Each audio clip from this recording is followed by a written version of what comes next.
இன்றைய வேதவசனம் ஆகஸ்ட் 15. வேதத்துல கலாத்தியர் 6ஆம் அதிகாரம் 10வது வசனத்துல நமக்கு கிடைக்கும் சமயத்திற்கு தக்கதாக யாவருக்கும் விசேஷமாக விசுவாச குடும்பத்தார்களுக்கும் நன்மை செய்ய கடவும்.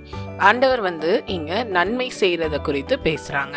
ஸோ நமக்கு சமயம் வாய்க்கும் போதெல்லாம், நம்மளால முடியும் போதெல்லாம் மற்றவங்களுக்கு ஹெல்ப் பண்றவங்களா நம்ம காணப்படணும். இந்த வசனத்துல பார்க்கும்போது விசேஷமா யாருக்கு ஹெல்ப் பண்ணணும்னு சொல்லியிருக்காங்கன்னு பார்த்தீங்கன்னா விசுவாச குடும்பத்தாருக்கு. ஸோ நம்ம சபையில இருக்கிற அநேகரே கஷ்டமான சூழ்நிலைகள்ல இருக்கலாம். அவங்களுக்கு என்ன தேவை இருக்கோ அதை அறிஞ்சு நம்ம அவங்களுக்கு உதவி செய்யறவங்களா காணப்படணும். ஸோ நம்ம ஆண்டவருக்கு கொடுக்குற காரியங்கள்ல சரியா இருக்கலாம். அதே போல நம்ம மற்றவர்களுக்கு நன்மை செய்யணும் அப்படின்னும் ஆண்டவர் அநேக வசனங்கள்ல சொல்லியிருக்காங்க.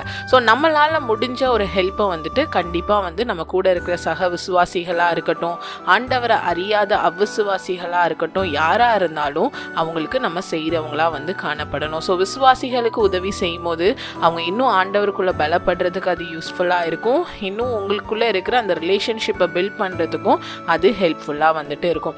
அதே போல அவ்விசுவாசிகளுக்கு நீங்க ஹெல்ப் பண்ணும்போது அது நிமித்தமா ஆண்டவருடைய நாமத்தை நீங்க மகிமைப்படுத்த முடியும். ஆண்டவருடைய காரியங்களை அவங்களுக்கு நம்மளால சொல்ல முடியும். ஸோ கூடுமான அளவுக்கு நம்மளால முடியும் போதெல்லாம் எல்லாருக்குமே நம்ம உதவியும் நன்மையும் செய்யறவங்களா காணப்படுவோம். அதுக்கேற்ற பலனை ஆண்டவர் நமக்கு தருவாங்க. ஸோ வேதத்துல பார்க்கும்போது ஏழைக்கு இறங்குகிறவன் கர்த்தருக்கு கடன் கொடுக்கிறான், அவன் கொடுத்ததை அவர் திரும்ப கொடுப்பார் அப்படின்னு சொல்லிட்டு வசனம் இருக்கு. ஸோ நீங்க ஏழைக்கு தேவையுள்ளவர்களுக்கு இறங்கும் போது ஆண்டவர் அதற்குரிய பலனை உங்களுக்கு கண்டிப்பா தருவாங்க. யாரெல்லாம் உதவி பண்ண முடிகிற சூழ்நிலைகள்ல இருக்கிறோமோ நம்ம மற்றவர்களுக்கு உதவியும் நன்மையும் செய்கிறவர்களா காணப்படுவோம்.